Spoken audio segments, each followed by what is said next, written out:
most MP વિભાગ D બિંદુઓ પી 2 ઓછા 3 અને ક્યુ બરાબર 10 અને વાય વચ્ચેનું અંતર કેટલા એકમ છે 10 એકમ તો કિંમત કોની શોધવાની વાય સૌપ્રથમ પી 2 ઋણ 3 અને ક્યુ 10 અને વાય આપેલા છે વચ્ચેનું અંતર કેટલા એકમ છે 10 એકમ મીટરમાં હોય સેન્ટીમીટરમાં કિલોમીટર કોઈ બી આવે એકમ એટલે યુનિટ બંને બાજુનો વર્ગ કરતા અહીંયા PQ અને 10 PQ નો વર્ગ બરાબર 10 હવે અહીંયા આપણે x1 બરાબર કોણ આવે x1 બરાબર 2 x2 બરાબર 10 y1 ઋણ 3 y2 y તો સૂત્ર અંતર સૂત્ર x1 x2 નો વર્ગ વત્તા y1 y2 નો વર્ગ બરાબર PQ નો વર્ગ 2 ઓછા 10 નો વર્ગ ઋણ 8 પ્લસ ઋણ 3 ઓછા ઋણ 8 આ તમારે બનશે વર્ગનું સમીકરણ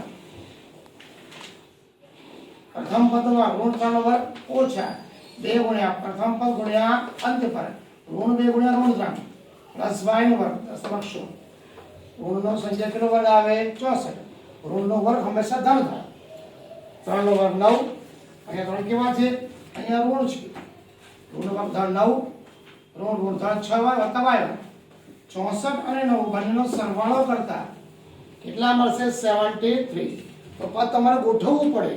દ્વિઘાત સમીકરણમાં નિયમ છે પહેલા બે પદ પછી એક પદ y² + 6y 73 ધન શું આ બાજુ આવે ઋણ બને સમીકરણ બનશે y² + 6y - 27 આવું સમીકરણ કહેવાય દ્વિઘાત છૂટા પાડવા હોય તો પ્રથમ પદ ગુણ્યા અંતિમ પદ 1 ગુણ્યા 27 9 તારી 27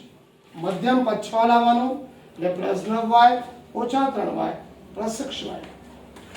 હવે અહીંયા જે 6y આપ્યા એની શું કહેશો આ બે પદ y² + 9y - 3y ઓછા 27 શું કોમન કાઢશો y y + 9 -3 નીકળે અંદરનો માઇનસ પ્લસ થાય કોમન y + 9 y + -3 તો બંનેના બરાબર 0 લો y + 9 બરાબર 0 પ્રશ્ન કેવા થાય ઋણ y - 3 y = 3 આમ સમીકરણના બીજ y ની કિંમત કોને શોધવાની તમારે